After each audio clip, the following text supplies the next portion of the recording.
Don't you know that I'm loving you in a Gala Vida, baby?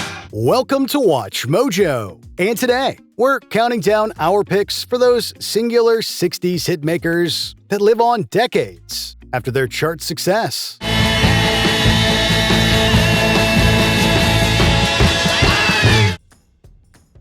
Number 10, Harper Valley PTA, Jeannie C. Riley. Well, it happened that the PTA was gonna meet that very afternoon. The world of country music received an injection of pop sensibility with this novelty hit from 1968. Harper Valley PTA was written by industry legend Tom T. Hall and performed with charm by Jeannie C. Riley, who made history by becoming the first woman to top both the Billboard Top 100 and the U.S. Hot Country Singles charts. And as she walked up to the blackboard, I can still recall the words she had to say. The meteoric success of Harper Valley PTA made a star out of Riley, whose natural beauty and charm imbued each performance of the song with contemporary sexiness that mirrored its fictional subject matter. Smell Shirley Thompson's breath, you'll find she's had a little nip of gin. Harper Valley PTA was even adapted into a 1978 movie starring Barbara Eden, and it remained a career-defining moment for Jeannie C. Riley. And we don't believe you ought to be bringing up your little girl this way. Number 9. I had too much to dream last night. The Electric Prunes. Ding the dong, and you were gone. You were gone, gone, gone. There isn't one defining decade that retains a lock on one-hit wonders, yet it should also be said that the disposable nature of many garage and bubblegum acts from the 1960s made it possible for even the most casual of artists to fly by night and attain a hit.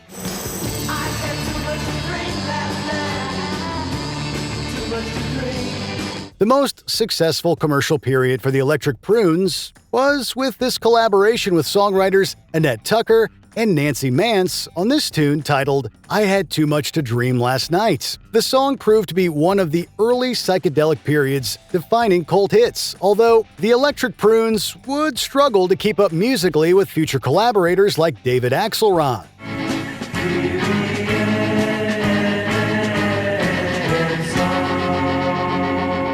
This latter material, though certainly the most accomplished, featured little involvement from the actual Electric Prunes.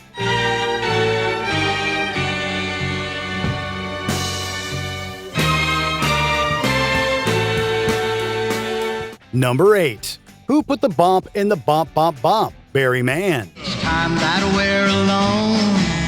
Boogity, boogity, boogity, boogity, boogity, boogity, shoot.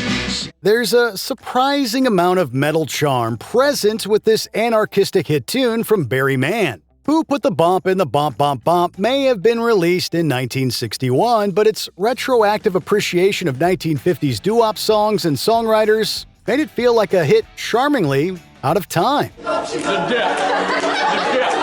I mean it from the bottom of my boogity shoe. Who Put the Bump in the Bump Bump Bump banks on the nostalgia bug and comes out on top despite 1961 not really being all that removed from doo-wop's golden era. Still, Mann's earnest performance, combined with the song's impeccable arrangements, make this one a winner in our book. That's the way it should be. Number 7. Fire. The Crazy World of Arthur Brown.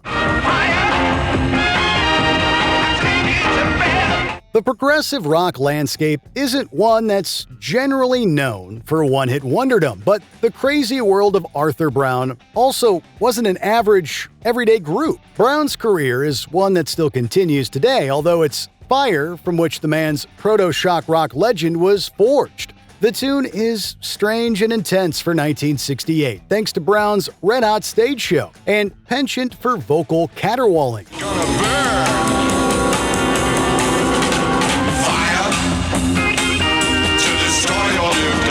Fire is all about that memorable earworm chorus, the occult-drenched visual trappings, psychedelic organ, and swelling horn arrangements. It was here where Arthur Brown affirmed himself as the god of hellfire. And you know what? We believe him.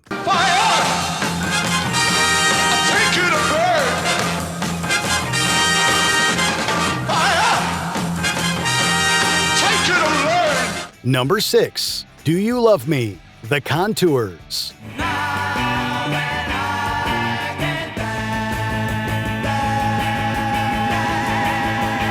A great song is a great song, often living through multiple iterations as it becomes covered by newer, younger artists. Do You Love Me by The Contours is another one of those songs that feels as if it's from two eras. Watch me now. I said I want to get on, baby.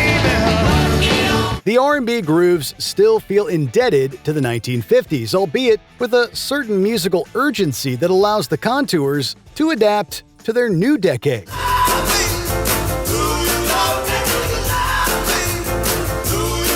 Do You Love Me was recorded and released 2 more times during the 1960s, charting for both the Dave Clark 5, as well as Brian Poole and the Tremolos.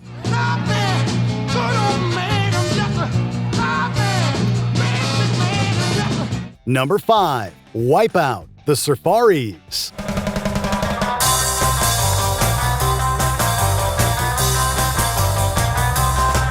Whoever said that you needed lyrics to be a hit? Wipeout was part of the surf rock boom of the 1960s and became one of the defining tunes of this era. It was also the Surfaris' biggest hit and irrepressible song that features minimal vocals, driving drums, and that instantly recognizable surf rock reverb.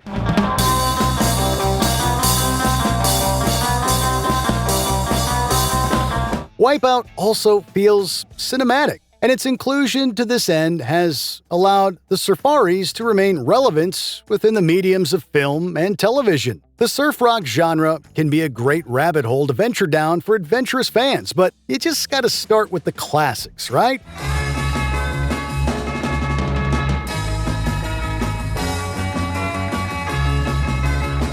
Number 4. Angel of the Morning, Marilee Rush and the Turnabouts. Just call me angel of the morning, angel. This is a song that's been covered numerous times by many different artists, often to great success. Angel of the Morning was originally composed back in 1967 by songwriter Chip Taylor, but its third release proved to be the charm with regards to chart success. Just call me angel of the morning, angel. Marilee Rush and the Turnabouts struck gold with their version in '68, while Juice Newton also earned a hit in 1981 with her take on the song. The Marilee Rush version is soft, gentle, and full of warm 60s sunshine. A great example of a lyrically driven ballad that also possesses plenty of dynamic and memorable melodies. There's no angel on my shoulder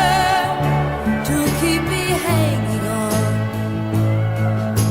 Number 3. Spirit in the Sky, Norman Greenbaum. When I die and the neighbors to rest, I'm gonna go to the place that's the best. There were a lot of moving musical parts that went into the construction of Spirit in the Sky by Norman Greenbaum. From session musicians to the inclusion of additional gospel singers to back Greenbaum up on the chorus, Spirit in the Sky proved to be a truly collaborative effort. This was despite the comparatively brief time this former member of Dr. West's Medicine Show and Junk Band spent writing the lyrics. That's where I'm gonna go when I die.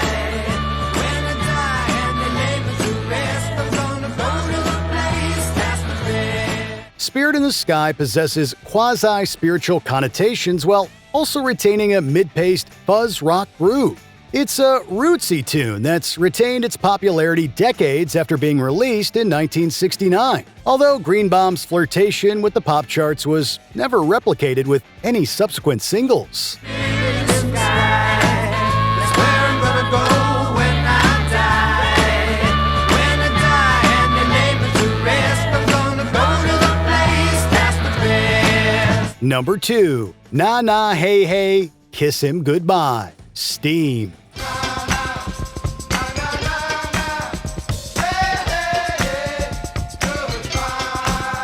Man, that's one great chorus, isn't it? Songwriters Paul Leka, Gary DiCarlo, and Dale Frashew certainly seemed to know what they had with Na Na Hey Hey Kiss 'Em Goodbye. The only thing they didn't have was an actual band, but that didn't stop this song from being released under the moniker of Steam. I've gotta make it mine.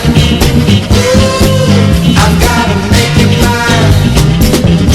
A group of musicians was eventually brought together to support the subsequent Steam album, although these folks weren't the ones who recorded Na Na Hey Hey Kiss 'Em Goodbye. Does it really matter at the end of the day, however? One hit is better than none after all, and the Steam follow-up single, I've Gotta Make You Love Me, only managed to make it to 46 on the Billboard Top 200.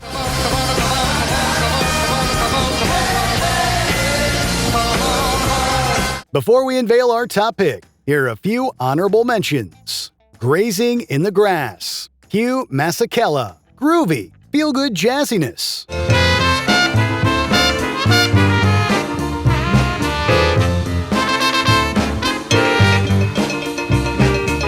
Bend Me, Shape Me, The American Breed, hand claps, horns, and pop grooves? Oh my! Bend me, shake me, any way you want me. Long as you love me, it's alright. Psychotic Reaction, Count 5, Buzzed Out Rock from the early psychedelic era. I can't get your love, I can't get satisfaction. Before we continue, be sure to subscribe to our channel and ring the bell to get notified about our latest videos. You have the option to be notified for occasional videos or all of them. If you're on your phone, make sure you go into your settings and switch on notifications. Number 1, Sugar Sugar, The Archies. Oh, honey. Oh, sugar, sugar. The golden age of bubblegum pop featured a number of stellar studio groups masquerading as fictional, animated bands. The Banana Splits come to mind, as do the Archies, who earned a number of memorable hits over the course of their recorded discography.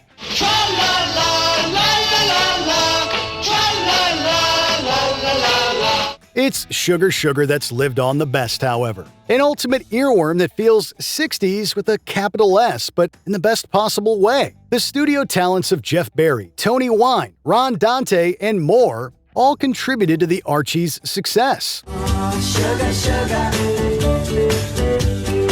You are my candy girl. And you got me wanting. While this fictional group's comic book and Saturday morning cartoon origins have kept them in the public eye, right on through to the modern day. Betty's here, Veronica too, Reggie's here. Were you around during the 60s, or do you wish you were? Let us know some of your favorite pop jams in the comments. Right before your eyes, bright stars and guitars